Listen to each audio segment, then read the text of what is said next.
I'm going to talk about each of these in sequence.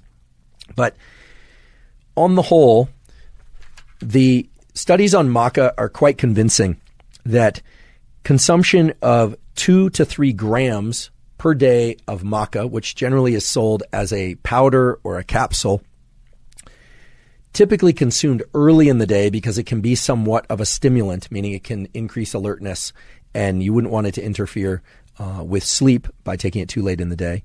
But in studies that include both men and women of durations anywhere from 8 to 12 weeks, of athletes and non-athletes, and different variations of maca. It turns out there's black maca, red maca, yellow maca. There are a bunch of different forms of maca, but that they can increase subjective reports of sexual desire independent of hormone systems, meaning it does not seem, at least based on the existing literature, that maca increases testosterone or changes estrogen, at least not on the timescales that these studies were done or with the measures that were performed in these studies.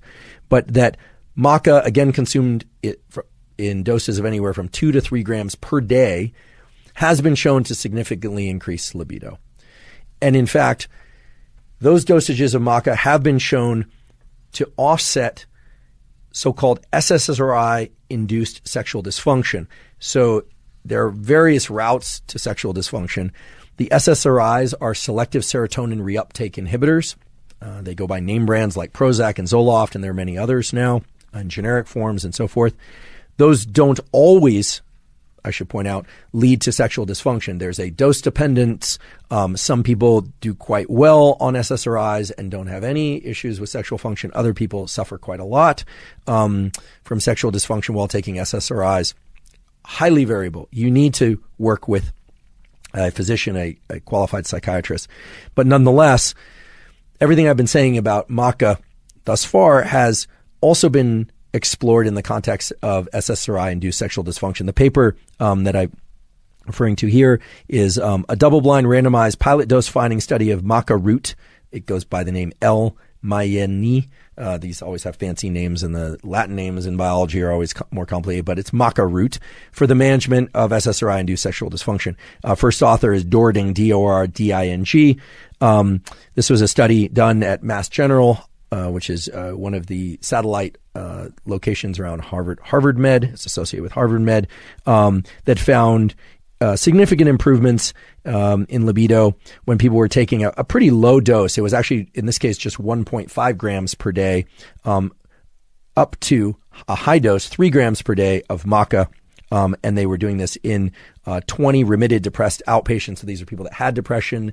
Their depression was successfully treated with SSRIs, but they were suffering from some of these SSRI-related sexual effects, and maca seemed to offset some of those effects significantly in this population. The other studies exploring the lack of effect on serum testosterone in adult healthy men was a 12-week study, again consuming anywhere from 1.5 to 3 milligrams, meaning 1,500 milligrams to 3,000 milligrams, or placebo. So again, this is 1.5 up to 3 grams of maca or placebo, and they rated sexual desire, depression, and other measures such as testosterone in the blood.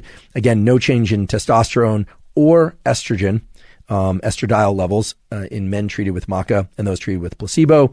But nonetheless, there was a significant and positive effect on libido with this dosage of 1.5 to 3 grams per day of maca. And there are several other studies that also show this, again, in people that are taking SSRIs and people that are not taking SSRIs.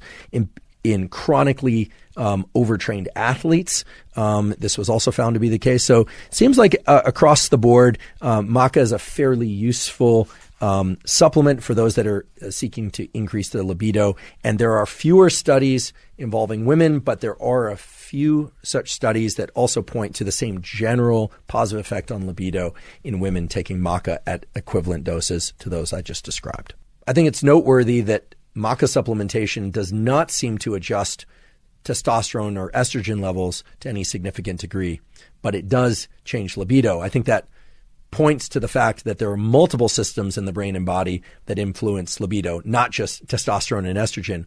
And indeed, we know that to be the case. Things like PEA, which is a substance found in chocolate and is a substance that some people supplement, is known, for instance, to increase sexual desire, but also the perception of sexual experiences as more stimulating, for instance. So there are a lot of pathways in the brain, in particular in the hypothalamus, this ancient area of our brain that harbors neurons and hormone-secreting cells, including neurons, that can shape our perceptions of even just our tactile experience of others and their attractiveness, and indeed can shift levels of desire independent of changing levels of circulating hormones.